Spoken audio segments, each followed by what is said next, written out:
पूर्ण असं खाली दिसतंय. महिन्या 2 महिन्यात हे पडतंय खाली. आज घटना घडलेले जे रस्ता आहेत, पंढरपूर सातारा रस्ता मी पूर्णपणे पाहणी केलं.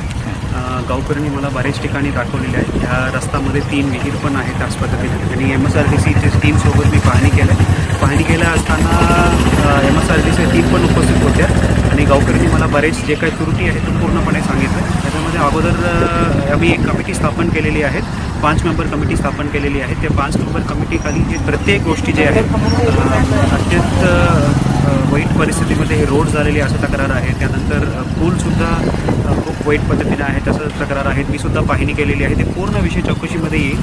चौकशीमध्ये आल्यानंतर जे कोणी याच्यामध्ये दोषी असतात त्यांच्यावर नक्की मी कारवाई करेन. चौकशीमध्ये नक्की समोर येईल की जेव्हा याच्यामध्ये काय लक्ष दिलं होतं, ते काय अधिकारी त्याचे लक्ष द्यायला पाहिजे होते, लक्ष दिलेलं आहे का नाही तो पण चौकशी समोर येईल. चौकशीमध्ये फक्त कॉन्ट्रॅक्टरचं चूक नाही, याच्यामध्ये संबंधित अधिकारी कर्मचारीचं सुद्धा आपल्याला कारवाई करायला अपेक्षित आहे.